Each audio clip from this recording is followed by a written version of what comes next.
Episode 54. Sebuah kenyataan. Puff Lindsay. Siang itu Ines membawaku ke rumah sakit terdekat karena aku mengeluhkan perutku yang sakit. Ini adalah kesempatanku untuk bisa lari dari Ines. Wanita itu sepertinya bukan orang biasa. Entahlah, dia sangat tidak cocok untuk menjadi seorang pelayan. Tapi Ines memang pintar mengalihkan pembicaraan saat aku bertanya hal pribadi tentangnya. "Ines, aku mau ke toilet dulu ya," ucapku pada saat kita mengantri di ruang pemeriksaan. "Biar aku antar," jawab Ines. "Tidak usah, kamu berjaga di sini saja. Nanti kalau giliranku dipanggilkan, tinggal kamu mendatangi dokter dan menungguku kalau aku belum kembali. Perutku mulas, mau BAB nih," ucapku memberi alasan sambil memegang perut buncitku.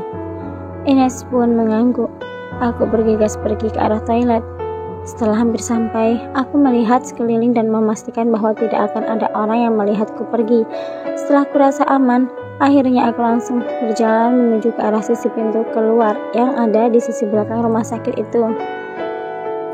Dengan berjalan tergesa, aku memegang perutku yang terasa agak sakit. Mungkin karena kelelahan berjalan. Akhirnya aku memutuskan berhenti untuk sekedar menghirup oksigen. Dengan sedikit membungkuk, aku menghembuskan nafas perlahan dan menghirupnya lagi. Setelah beberapa saat, aku bergegas untuk berjalan lagi. Tidak ingin Ines tahu dan mengejarku. Setelah kurasa agak jauh dari rumah sakit itu, aku menatap ke depan.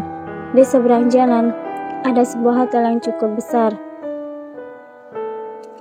Akhirnya aku memutuskan untuk menyewa kamar dan beristirahat.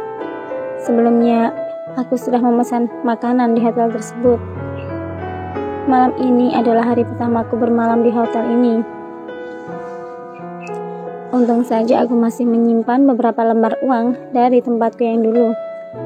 Tapi tentu saja, aku tidak bisa terus berada di hotel ini karena uangku akan menipis apabila aku terus tinggal di sini.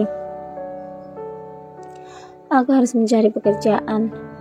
Tapi di mana? Dengan statusku yang mantan penjahat, apakah masih ada perusahaan yang menerimaku?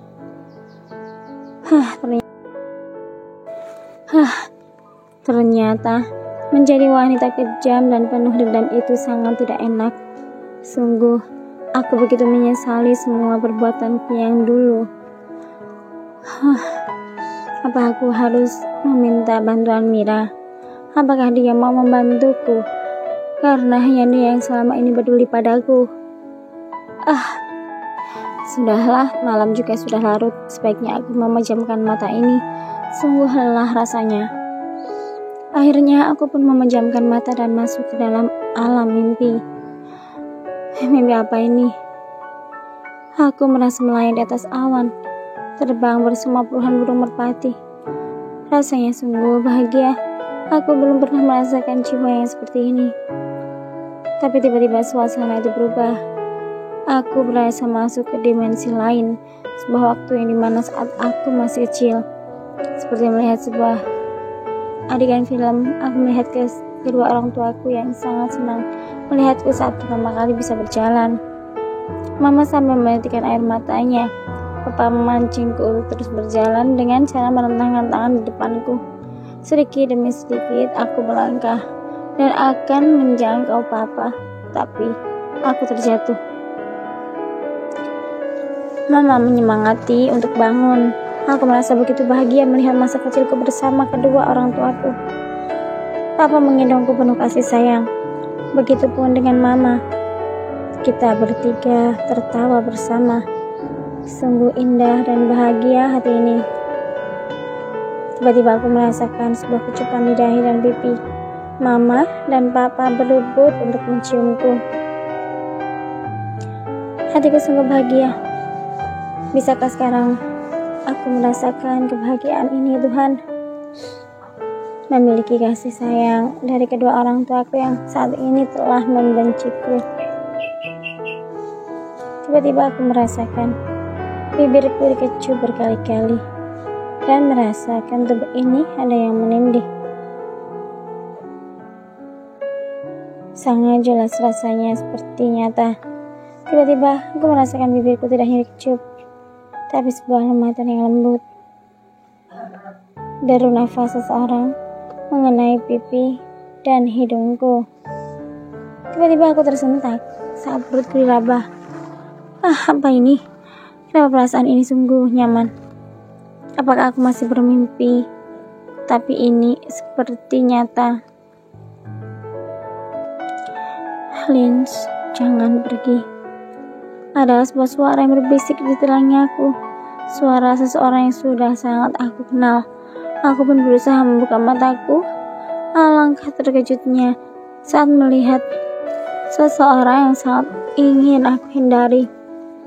Lindsay, ucapnya. Kenzo, kenapa kamu ada di sini? Ucapku terkejut. Aku melihat sekeliling dan ternyata masih di dalam kamar hotel. Maafkan aku, Lins. Jangan pergi lagi ya. Aku hanya terdiam mendengar ucapan Kenzo. Apakah pria ini takut bahwa aku membawa pergi anaknya? Tapi ini anaknya, anakku juga. Lindsay, ayo kita menikah. Ucapan Kenzo membuatku terkejut dan shock seketika. Apa maksudmu? Kamu tidak perlu menikahiku, Ken. Aku berjanji akan merawat anakmu dengan baik. Jawabku yang bertolak belakang dengan hatiku. Sebenarnya aku senang Kenzo mengatakan itu. Tapi apakah dia ingin menikah denganku hanya untuk status anaknya saja? Aku tidak peduli, Lins. Aku tidak mau kamu pergi lagi. Ayo kita menikah dan tinggal bersama. Tidak peduli bagaimana perasaanmu padaku. Tapi kita harus menikah demi anak kita. Ucapkan itu membuatku semakin tidak ingin melakukan permintaannya itu.